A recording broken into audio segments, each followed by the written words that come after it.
खास करके मधुबनी जिला तो संपूर्ण रूप से अकाल है। इसलिए कि हमको लगता है कि आंकड़ा देखिए तो 30% भी बारिश जो होनी चाहिए वो बारिश औसत से 30% से भी कम बारिश हुई है। जो धान लगा था, जो खेत में बिचड़ा था, जो रोपा गया धान था, वो सारा फसल बर्बाद हो गया। या तो रुपाई नहीं हुई धान की, यदि रोपनी हुई तो वो भी फसल बर्बाद। नेपाल से जो नदियां आती है उसमें अगर अतिवृष्टि होती है तो यहाँ पर बाढ़ का कहर आ जाता है, और अनावृष्टि होती है तो बांध का पानी नहीं छोड़ता है, यहाँ सुखाड़ आ जाता है। नहर की कोई व्यवस्था नहीं है, सरकारी बोरिंग है नहीं। तो किसान आखिर जो ये अन्नदाता देश का किसान है वो इस ढंग से सफ़र कर रहा है कि आज जो किसान अपने खेत में फसल लगा है उसको कम से कम 10,000 रुपये प्रति एकड़ खर्चा। राम दोस्तों, आप देख रहे हैं हिंदुस्तानी मीडिया के साथ मधुबनी संदेश में आपका कार्यक्रम। अभी हमारी टीम मौजूद है मधुबनी समाहरणालय के सामने। देख सकते हैं जिला किसान कांग्रेस के द्वारा धरना दिया गया। धरना की वजह क्या है हम मिलकर जानते हैं इन लोगों से। देखिए ये बात, धरना की वजह क्या है? देखिए, जिस तरह से पूरे बिहार में और खास करके मधुबनी जिला अकाल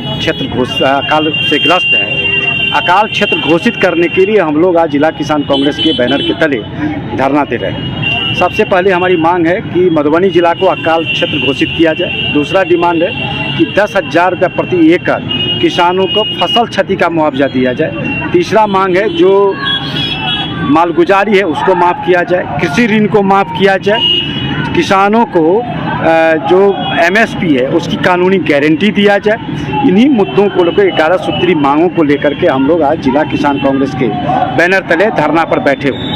और हम सरकार से अपेक्षा रखते हैं जो किसानों की वाजिब मांग है, जो पूरे राज्य में नहीं पूरे देश में है, उस मांगों को पर गंभीरता से विचार करके निश्चित रूप से किसानों के हित में फैसला लेंगे, जिससे किसानों को राहत मिलेगी। एक सवाल है आपसे, आप तो यहाँ जिला किसान कांग्रेस की ओर से धरना है, बैनर तले धरना है, आप स्टेट के पदाधिकारी हैं। आप क्या लग रहा है बिहार की अगर बात करें तो पूरे बिहार में इस तरह की हालत है या फिर जिला मधुबनी की ही बात है? देखिए, पूरे बिहार की कमो बेश यही स्थिति है, लेकिन खास करके मधुबनी जिला तो संपूर्ण रूप से अकाल है। इसलिए कि हमको लगता है कि आंकड़ा देखिए तो 30% भी बारिश जो होनी चाहिए वो बारिश औसत से 30% से भी कम बारिश हुई है। जो धान लगा था, जो खेत में बिचड़ा था, जो रोपा गया धान था, वो सारा फसल बर्बाद हो गया।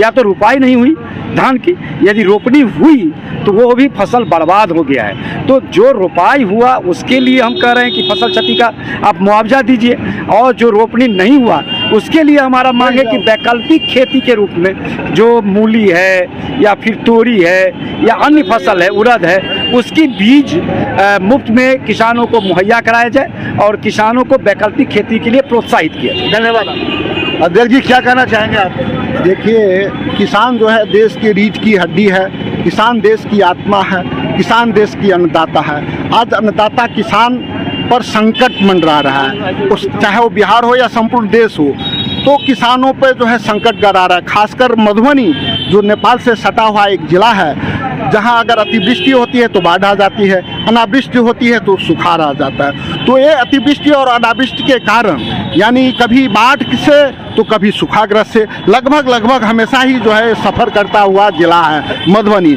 और जिस पर सरकार का कोई अस्थायी समाधान आज तक बिहार सरकार नहीं दे पाई है। क्योंकि नेपाल से जो नदियां आती है उसमें अगर अतिवृष्टि होती है तो यहाँ पर बाढ़ का कहर आ जाता है, और अनावृष्टि होती है तो बांध का पानी नहीं छोड़ता है, यहाँ सुखाड़ आ जाता है। नहर की कोई व्यवस्था नहीं है, सरकारी बोरिंग है नहीं। तो किसान आखिर जो ये अन्नदाता देश का किसान है वो इस ढंग से सफ़र कर रहा है कि आज जो किसान अपने खेत में फसल लगा है उसको कम से कम 10,000 रुपये प्रति एकड़ खर्चा हुआ है, बीज लगाने में, रोपनी करने में, उसको जुताई करने में।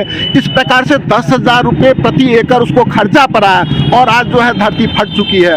जो आज जो है अब खेत जो है सूख गया है। अब किसान को कोई उम्मीद नहीं है कि धान की फसल होगी। तो ऐसी स्थिति में सरकार को चाहिए कि प्रति एकड़ कम से कम जो खर्चा है 10,000 रुपया, और जो जब अकाल क्षेत्र घोषित हो जाती है उसके बाद जो राहत दिया जाता है तो राहत दिया जाए, यानी 10,000 रुपये प्रति एकड़ खेती में खर्चा दिया जाए और 15,000 उसका जो है अकाल क्षेत्र घोषित होने के बाद लाभ दिया जाए। यानी हमारी मांग है कि कम से कम किसान को, मधुबनी जिला के हर किसानों को प्रति एकड़ 25,000 रुपया दिया जाए ताकि किसान जो है उसकी जो रीढ़ की हड्डी टूट रही है वो बच सके। दूसरी मांग है कि किसानों को ऋण की माफ़ी हो, किसान पर जो भी ऋण है उसको माफ़ किया जाए। यदि हजारों हजार लाखों लाख करोड़ रुपया आप उद्योगपतियों को माफ़ कर सकते हैं तो हम तो उसका 5-10% किसानों के लिए मांग रहे हैं कि आप जितना उद्योगपतियों के लिए सरकार, भारत सरकार माफ़ किया है उसका सिर्फ 10-20% किसानों को आज दे दे ताकि किसानों के घर में भी हरियाली आ जाए, मजदूरों के घर में भी आज जो है रोटी मिल जाए।